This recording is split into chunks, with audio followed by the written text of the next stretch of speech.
What if the real secret behind cannabis has nothing to do with the plant at all? What if every high you've ever had was just your unconscious mind, finally speaking without filters? Ancient mystics didn't use weed to escape reality.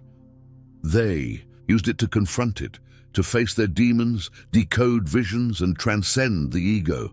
So why do so many today feel anxious, paranoid, or lost after using it? Because the plant doesn't lie. It amplifies whatever is already inside you, and that can either awaken your soul or expose your chaos. This isn't another pro-weed video. It's a spiritual reckoning, a journey into the real purpose of this misunderstood ally. Stay until the end. You won't see cannabis or yourself the same way again. It's tempting to believe that cannabis causes the experience, that the plant itself is responsible for the euphoria, the visions, the confusion, or the emotional unraveling. But what if the plant doesn't cause anything at all? What if it's just a catalyst, an amplifier that magnifies whatever is already alive inside you? This changes everything, because if that's true, then weed isn't the source of the high. You are. Let that land. We're not used to seeing ourselves that way, especially in a world addicted to external solutions. We've been conditioned to think that transformation comes from outside of us, a pill, a practice, a plant. But ancient spiritual traditions didn't use cannabis for escapism. They used it for revelation. To them, it wasn't a drug, it was a tool, a doorway to what was hidden beneath the surface of the conscious mind. And like any doorway, what you find on the other side depends entirely on what you're bringing with you. In India, the sadhus, wandering holy men, would smoke cannabis not to get high, but to commune with Shiva, the god of destruction and transformation. In Taoist inner alchemy, cannabis was sometimes used to deepen states of meditation, but only after rigorous purification. In Sufi mysticism, it was a portal to divine ecstasy, but only when taken with deep reverence. Even Rastafarians speak of it as the wisdom weed, meant to reveal divine truth, not dull the senses. In every single one of these traditions, cannabis was understood as a spiritual mirror. It doesn't just show you the light, it shows you everything. The light, the shadow, the illusions, the pain you've buried for decades. And that's why in today's world, cannabis often feels chaotic, because we no longer treat it as sacred. We approach it casually, carelessly, or even compulsively, without preparation, intention, or respect. We want the effects, without confronting the cause. But the plant doesn't compromise. It reflects. Whatever unresolved emotion, hidden trauma, or energetic misalignment you carry, cannabis will bring it to the surface. Not out of malice, but because it's a spiritual amplifier. It intensifies your internal frequency. And that's why it can feel like heaven or like hell. Have you ever noticed how one session can leave you feeling connected to the universe, vibrating with truth, while another plunges you into a pit of fear or confusion? Same plant, different state of consciousness. That's the paradox. And here's the uncomfortable truth.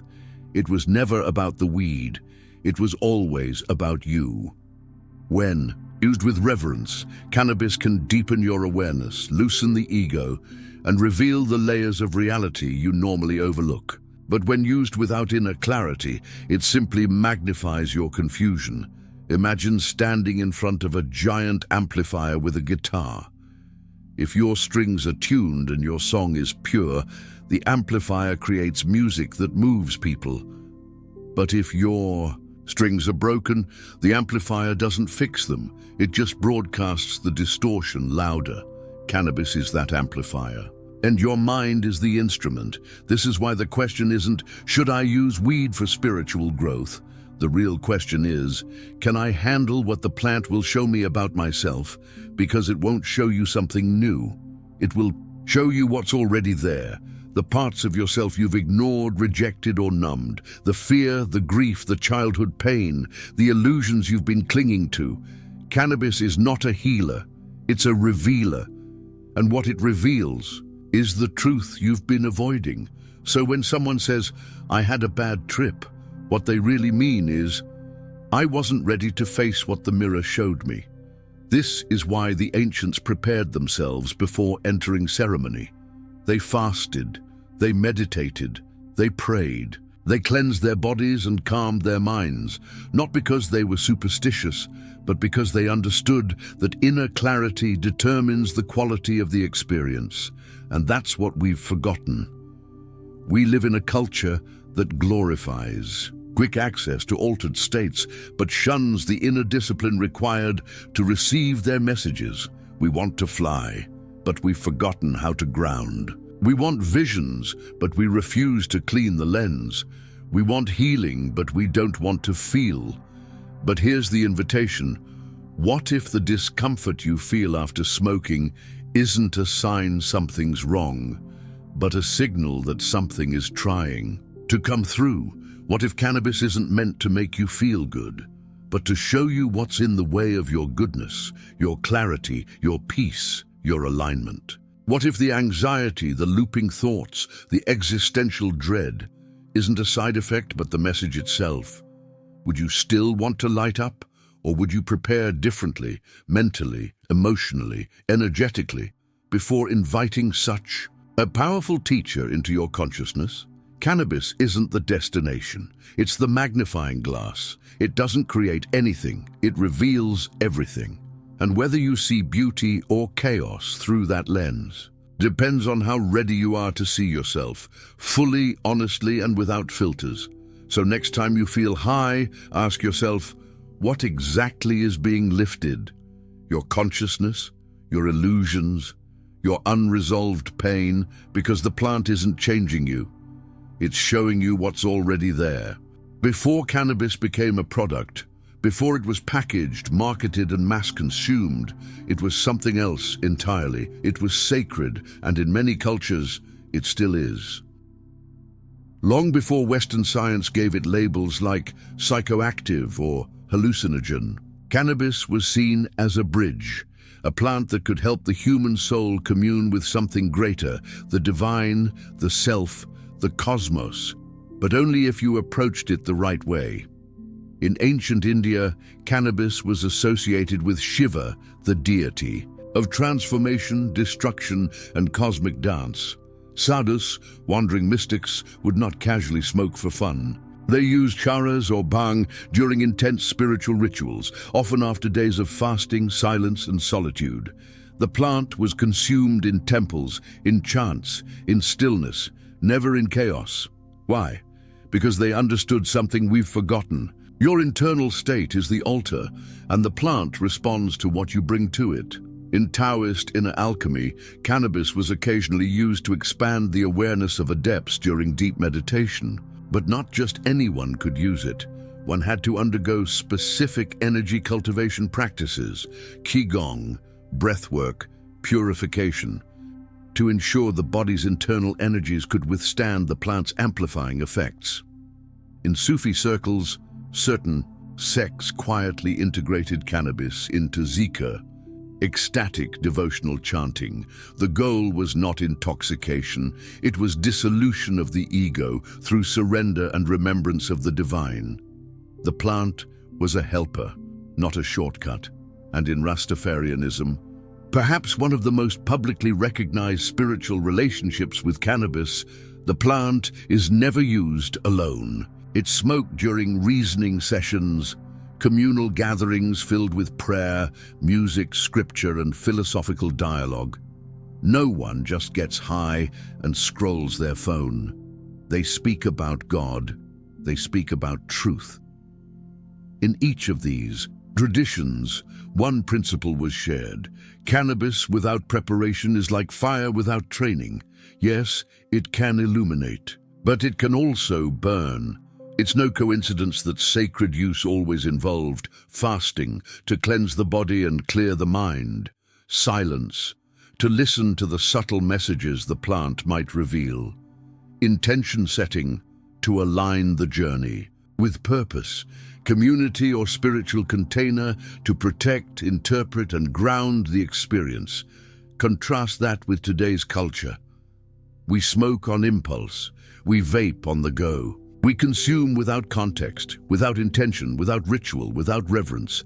And then we wonder why the experience feels hollow, chaotic, or disorienting. We forgot the sacred rhythm.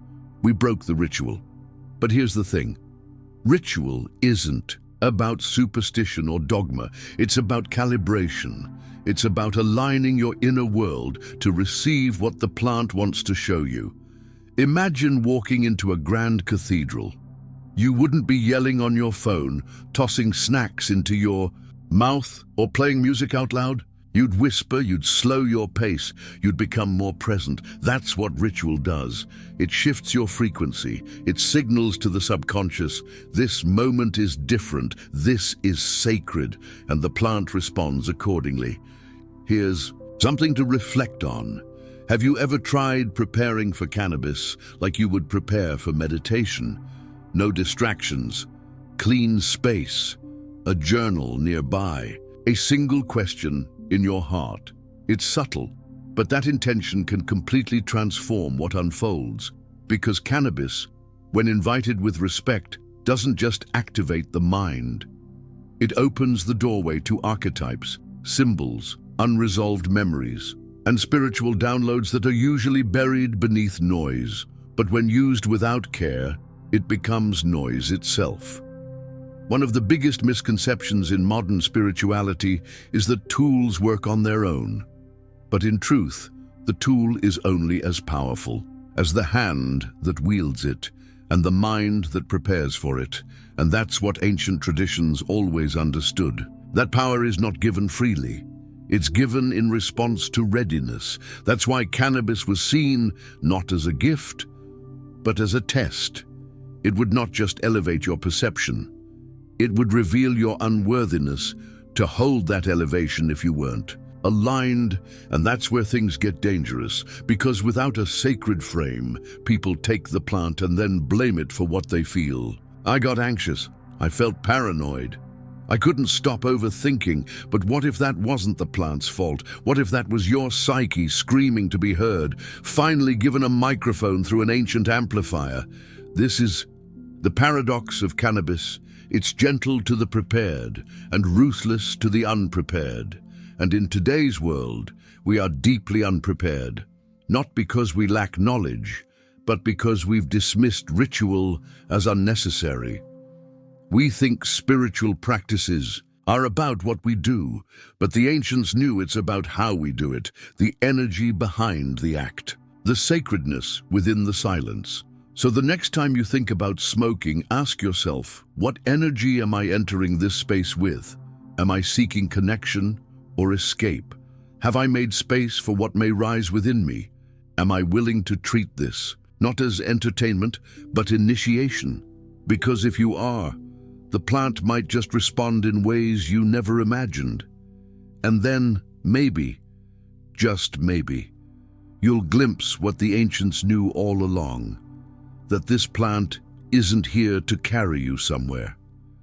It's here to reveal the place inside you you've always been trying to reach.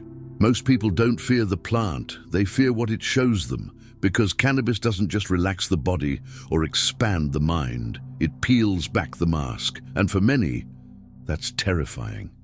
You light up expecting peace, a creative high, maybe, a wave of euphoria, but instead your heart races, your thoughts spiral, you remember something you buried years ago, you feel exposed.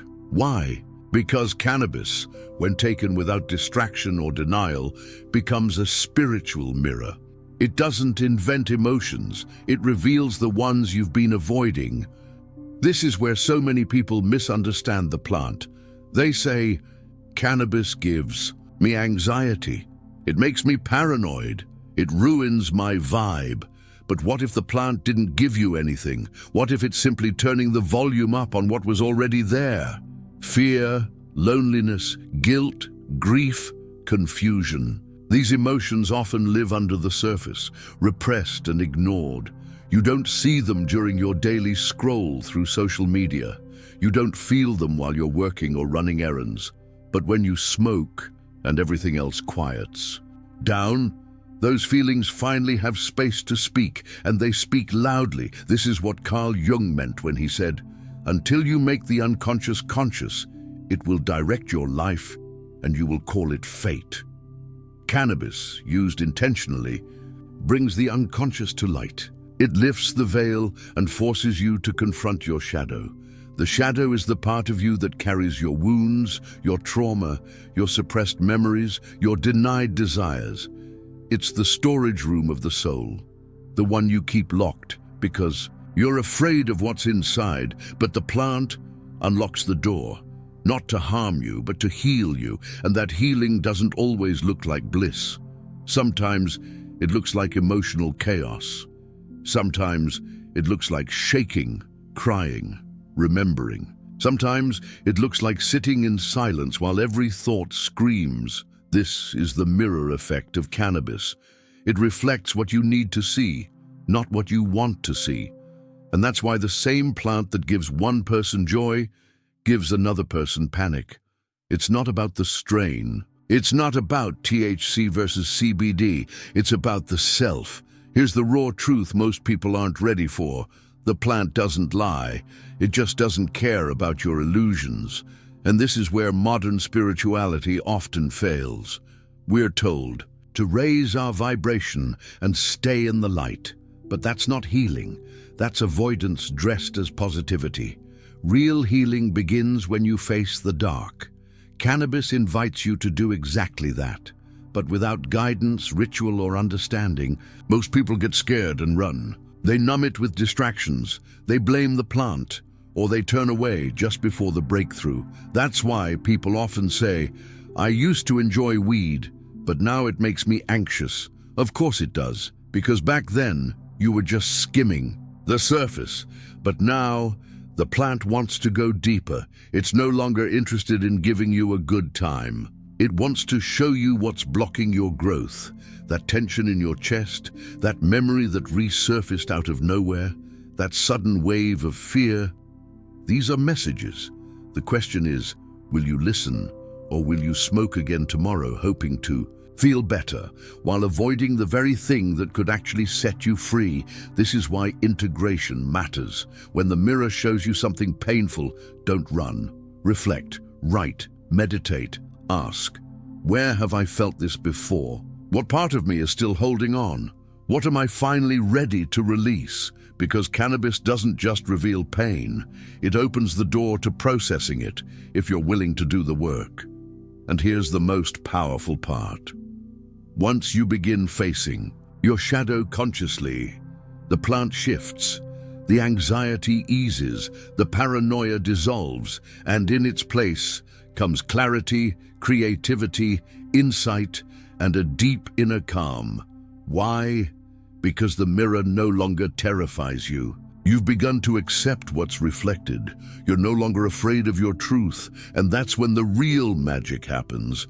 That's when cannabis stops being just a plant and becomes a teacher.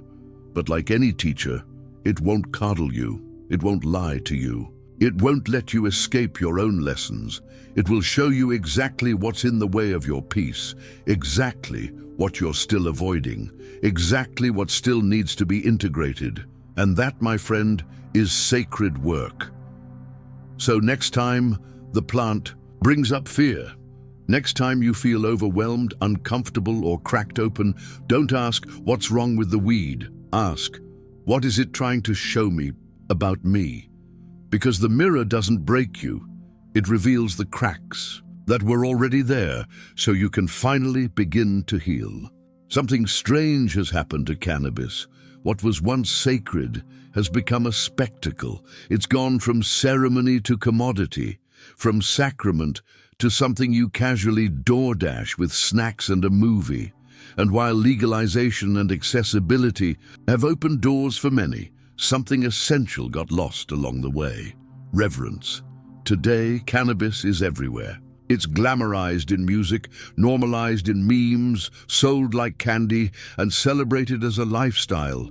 We see it on t-shirts, neon signs, influencer posts.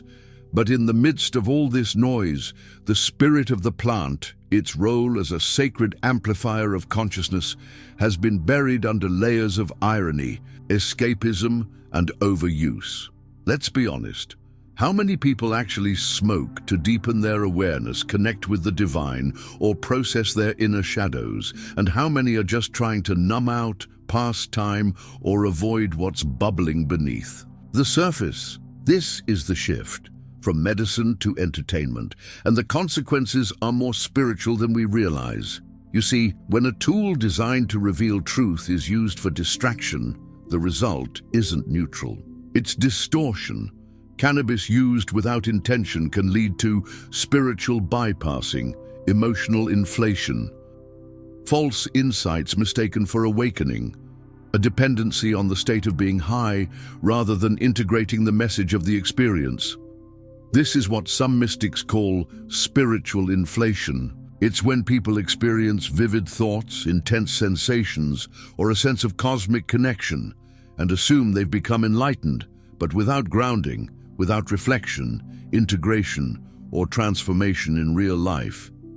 It's just mental theater. You feel like you've awakened, but nothing actually changes. No deeper awareness, no altered behavior, no inner evolution. It's like watching a trailer for your soul and thinking you've seen the whole movie. And this is dangerous because cannabis can open portals, no question. It can drop you into archetypal realms, unlock emotional patterns, connect you to source.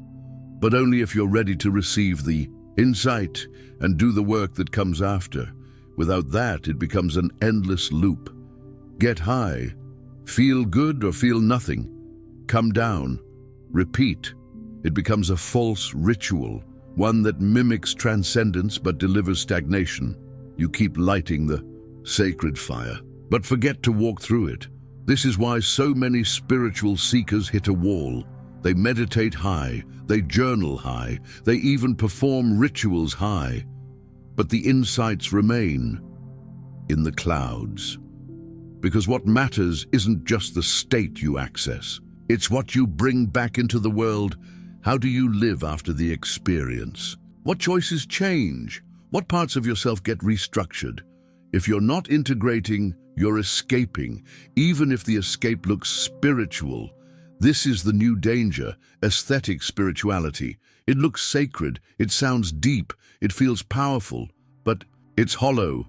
And cannabis, in the wrong context, can feed that illusion, making people believe they've healed, while their shadow still runs the show.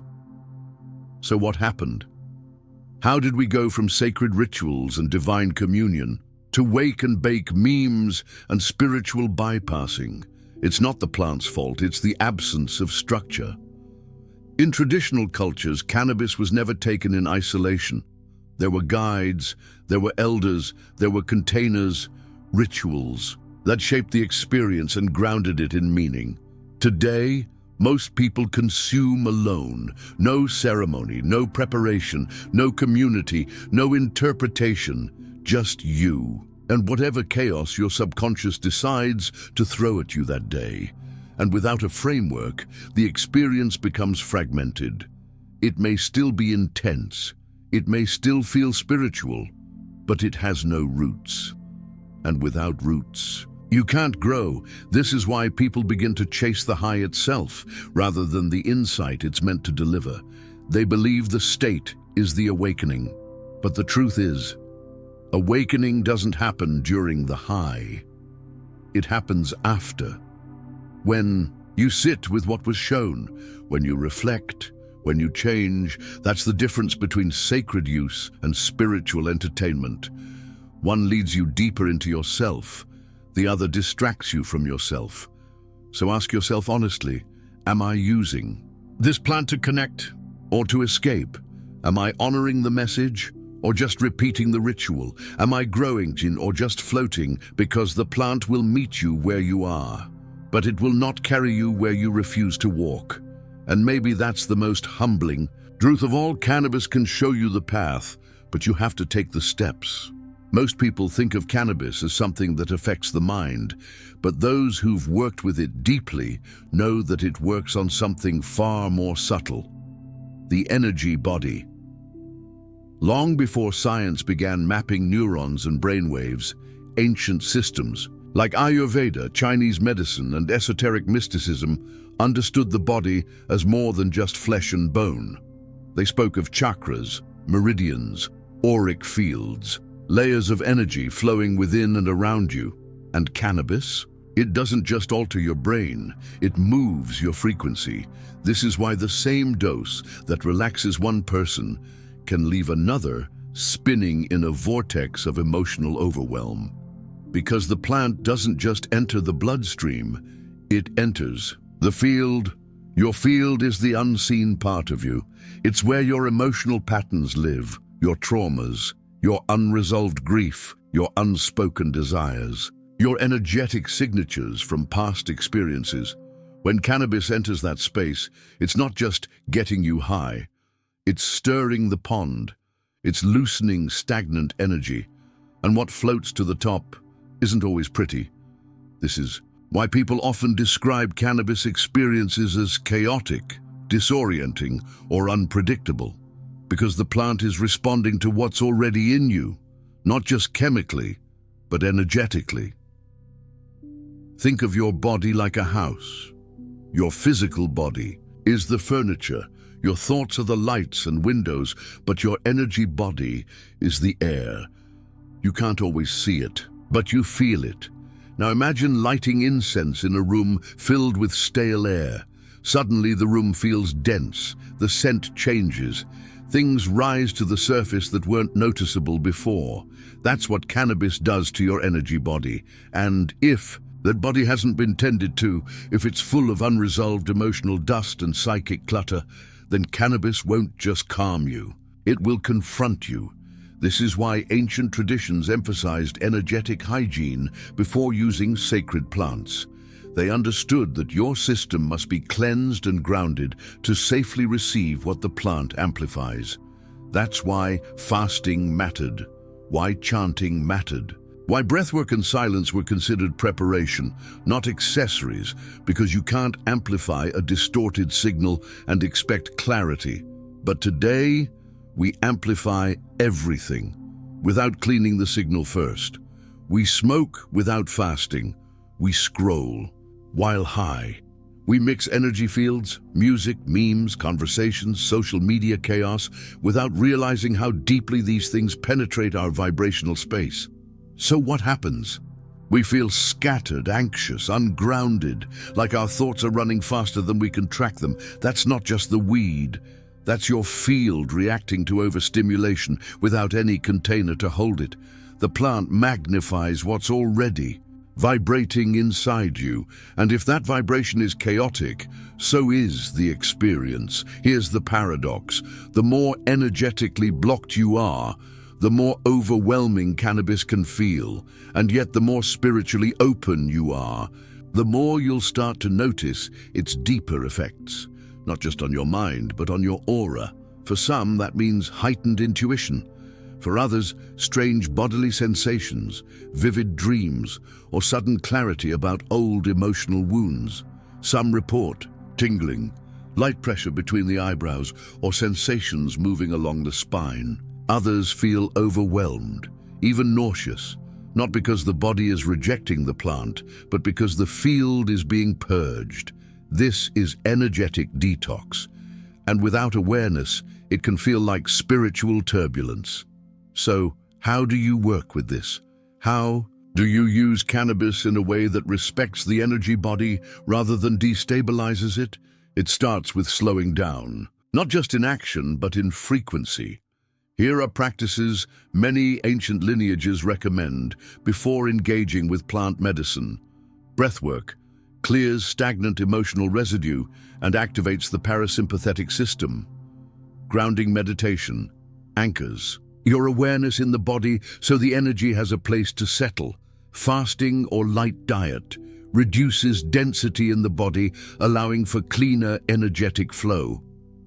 Intention setting aligns your vibration toward a specific inquiry, question, or healing. Theme: sacred space creation. Music, lighting, and environment can significantly shape your energetic receptivity. Because here's the secret: cannabis will always meet you at the level of your preparation. If you enter chaotic, you'll feel chaos. If you enter clear, the plant will amplify your clarity. This is why some report profound meditative states, lucid dreams, spontaneous tears, creative breakthroughs, or deep heart openings after mindful cannabis use.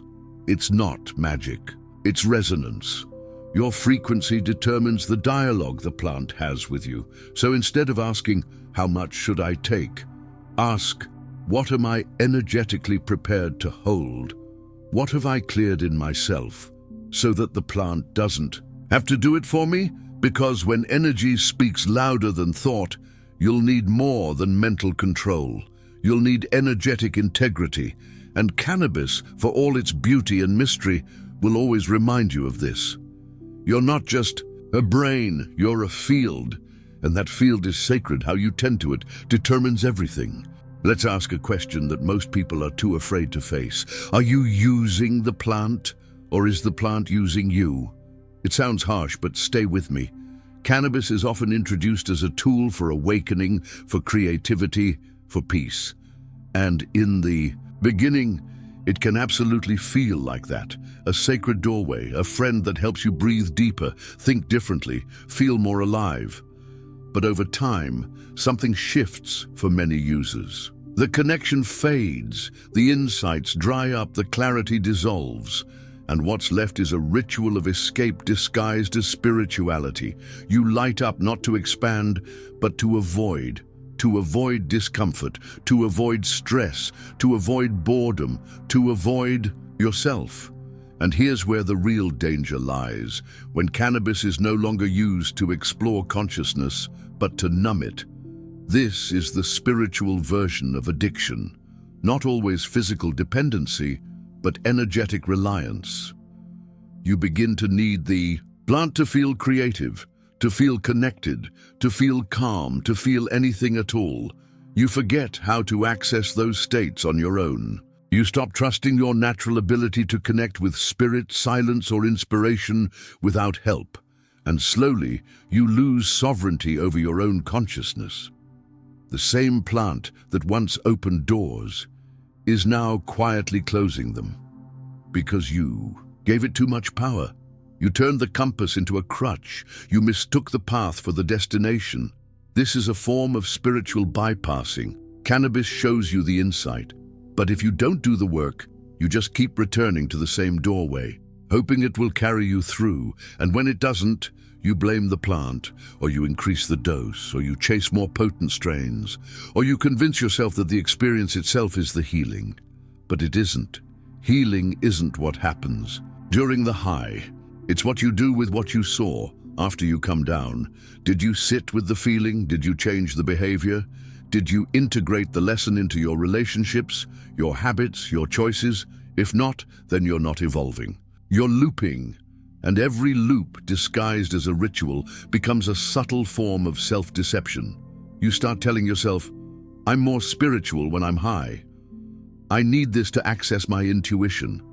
I can't meditate unless I smoke. Cannabis helps me cope." But coping isn't the goal. Transformation is. There's a difference between using cannabis to see clearly and using it so you don't have to see at all. And here's where discernment becomes sacred. Discernment means knowing when to use the plant and why. It means checking in with your intentions before you inhale. Are you seeking insight or sedation? Are you present or avoiding presence? Are you amplifying your growth or just hiding in an altered state? The plant won't judge you, but it will reflect your choices. And the deeper your relationship becomes, the more honest it will be. That's why many seasoned spiritual practitioners take breaks from cannabis, not because it's bad, but because they understand the danger of subtle dependence. They understand that real power doesn't come from a plant. It comes from within, and if you can't feel whole without it, you've forgotten where your power truly lives. So here's a radical idea. What if you didn't smoke the next time you felt disconnected? What if you sat in that discomfort instead, without trying to escape it?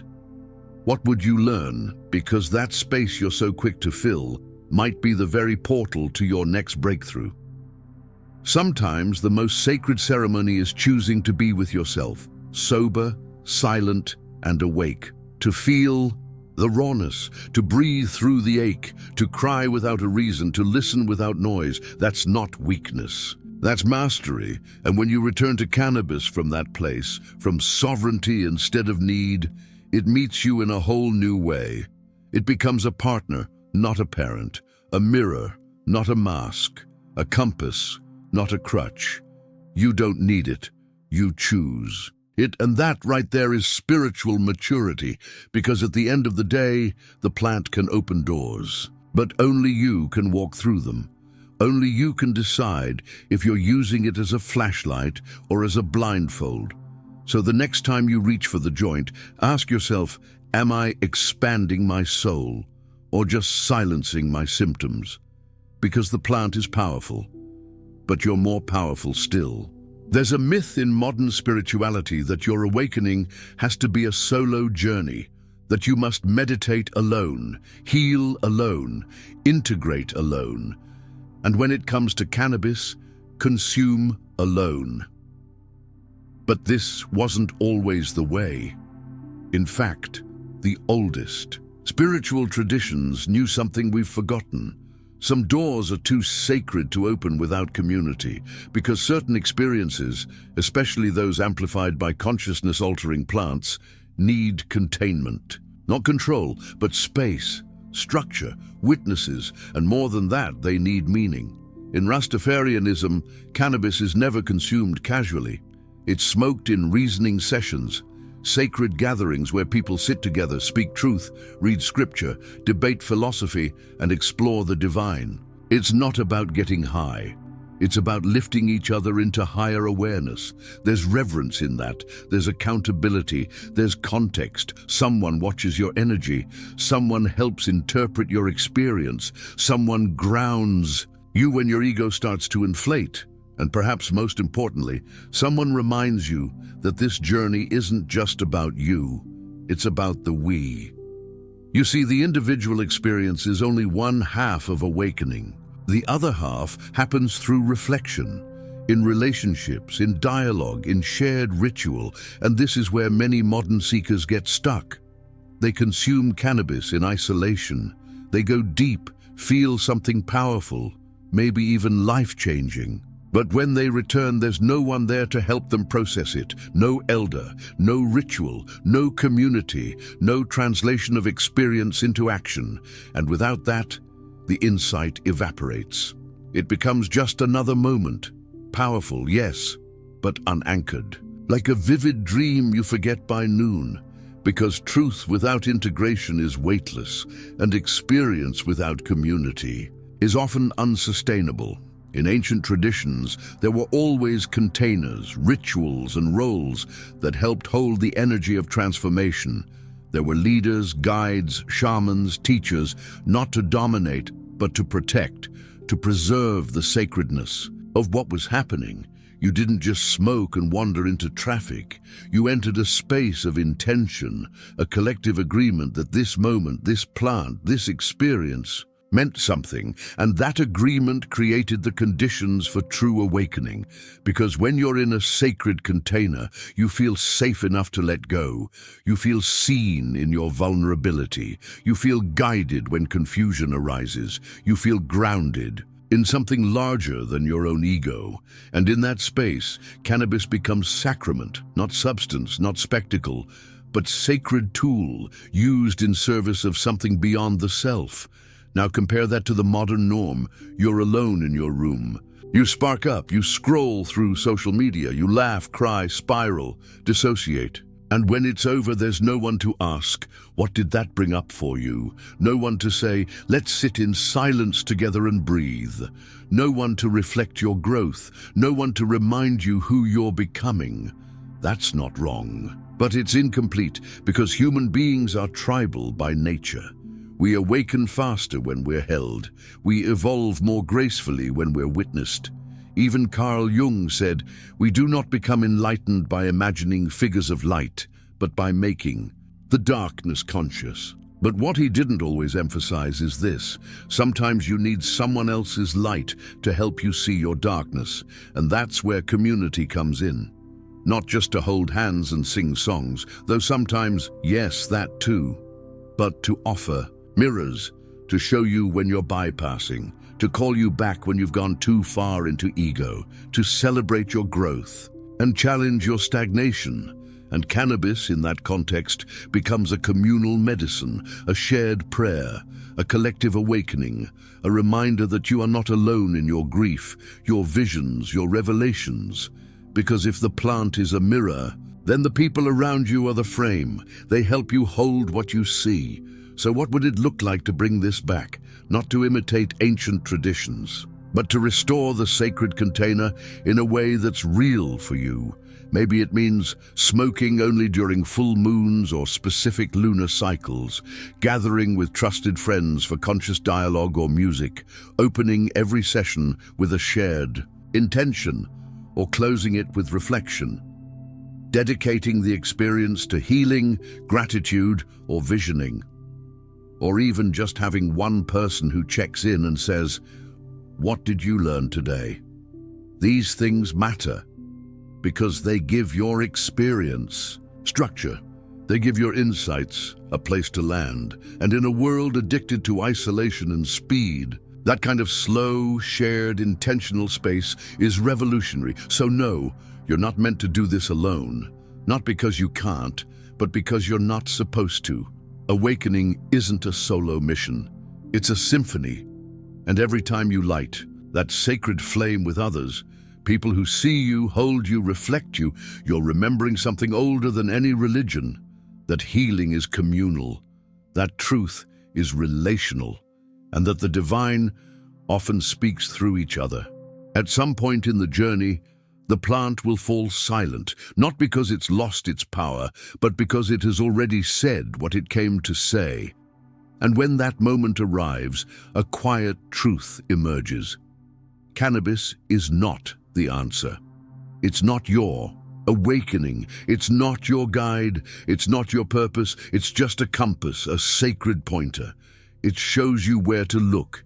It amplifies what you already hold, but it will never walk the path for you. And that's where many seekers get stuck.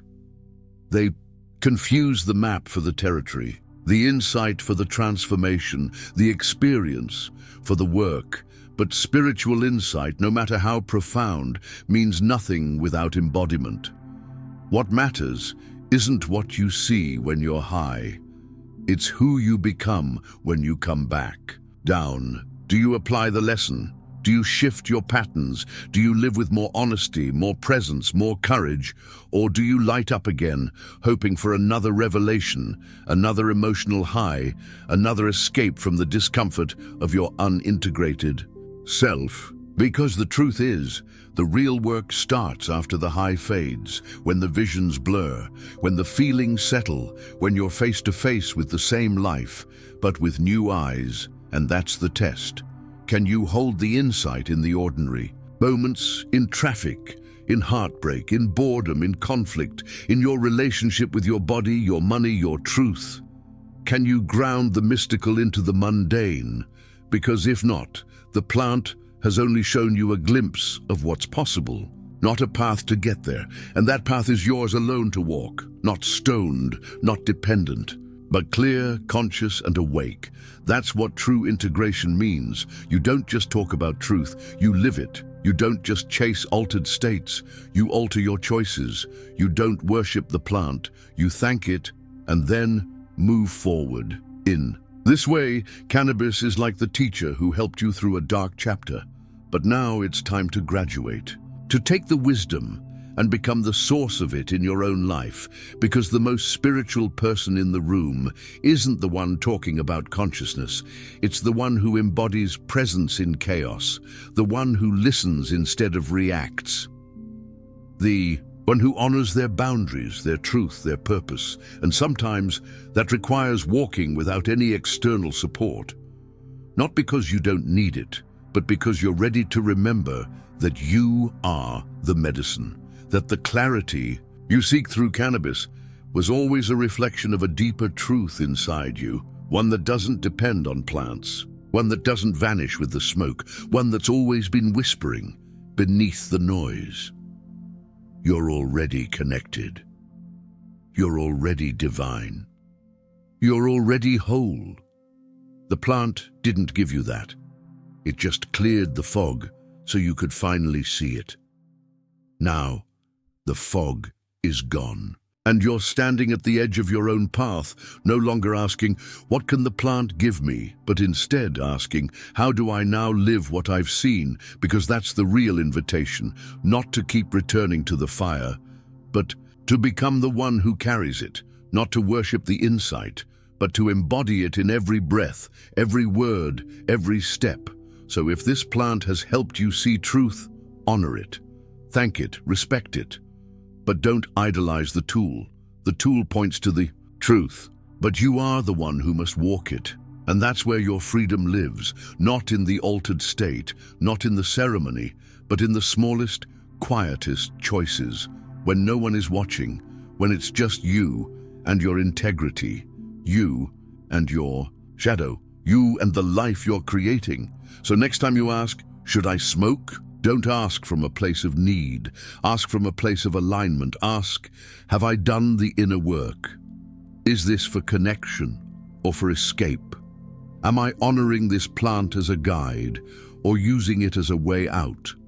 And if the answer is clear, then you'll know. Sometimes the most spiritual actor is not lighting up, it's listening to yourself, because the plant can point, but only you can walk, and the path is sacred. If this video stirred something in you, an insight, a question, or even a sense of deeper responsibility, honor that feeling. Not by smoking more, but by reflecting more. Ask yourself, what is cannabis revealing in my life?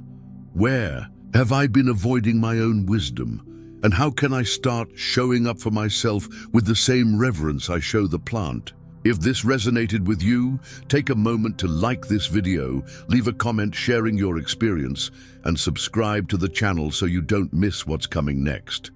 And if you know someone, friend, family, or fellow seeker who needs to hear this message, share it with them. Let's keep this conversation alive and growing. You're not alone on this path, and you never have been. See you in the next one.